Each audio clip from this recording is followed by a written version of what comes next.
દર્શક મિત્રો, તો અત્યારે અમે વડિયાર ધરાની અંદર જે નાયકા ગામ છે ત્યાં આગળ અમે આવેલા છીએ. તો ત્યાં ઘઉંના પાકની અંદર એક ફાર્મરે જબરજસ્ત એમને રિઝલ્ટ મળેલું છે આપણી પ્રોડક્ટ વાપરવાથી. તો ચાલો આપણે તેમનો પરિચય કરીએ અને તેમને પૂછીએ. તો શું નામ છે તમારું? રામજીભાઈ મોતીભાઈ નિરાશી. ઓકે, અને આ ગામ કયું છે? નાયકા ગામ છે, તાલુકો? બરાબર. ઓકે, તો તમે જે આ તમારો ઘઉંનો પાક છે ટોટલ એની અંદર અમારું ખાતર વાપર્યું છે, તો જરા અમારા દર્શક મિત્રોને બતાવો ને કયું ખાતર વાપર્યું છે તમે? સમ્રાટ ફોસ.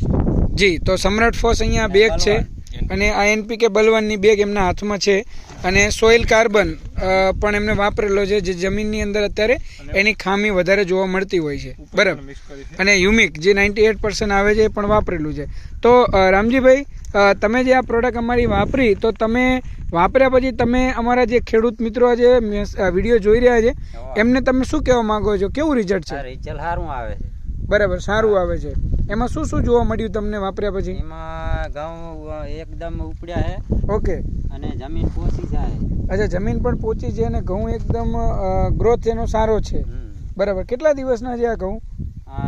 લગભગ 30 દિવસ. એક મહિનો ને 5 દિવસ. 1 મહિનો ને 5 દિવસ. ઓકે, 35 દિવસના ઘઉં છે. ઓકે, તો તમે ખુશ છો આ પ્રોડક્ટ વાપર્યા પછી? તો જરા તમારો નંબર આપો ને ખેડૂતોને કે જેથી. 251 ઓકે, તો ખેડૂત મિત્રો, આ એમનો નંબર છે, એમને તમે ફોનથી વાત પણ કરી શકો છો. આ પ્રોડક્ટ તમને કોણે આપેલું? મને અમારા ગામના જગાભાઈ આલેલું હે. જી, જગમાલજી. હા, તો અહીંયા આપણી સાથે જ છે. જગમાલજી, શું કહેવા માંગો છો? જે તમે ખેડૂતોને આજે જેમ રામજીભાઈને પ્રોડક્ટમાં પરિણામ સારું મળ્યું એવું ઘણા બધા બીજા ફાર્મરને પણ તમે રિક્વાયરમેન્ટ કરેલું છે, શું ખેડૂતોનું શું કહેવાનું થાય છે? ખેડૂતોનું કહેવાનું એ થાય છે કે આ જે તમે પ્રોડક્ટ લાયા છો જી, એનાથી આપણે સારામાં સારો એમ કે ગ્રોથ મળે છે. ઓકે. અને આપણે ઘઉં કે ચણા કે જીરું બધાની અંદર ફાયદો થયો છે.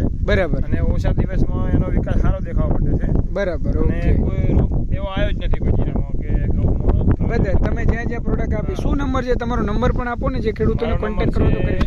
95 37 60 12 27. ઓકે, તો આ બંનેનો ખૂબ ખૂબ આભાર. Thank you very much. આ એમના ઘઉં છે અને સારું પરિણામ એમને મળ્યું છે. જી, તો અહીંયા આપણે જોઈ શકીએ છીએ કે આ ટોટલ જે ઘઉંનો પાક છે એકદમ નેચરલી છે અને આપણને જોવા ગમે એવા ઘઉં છે, મસ્ત મજાના. તો થેન્ક યુ વેરી મચ.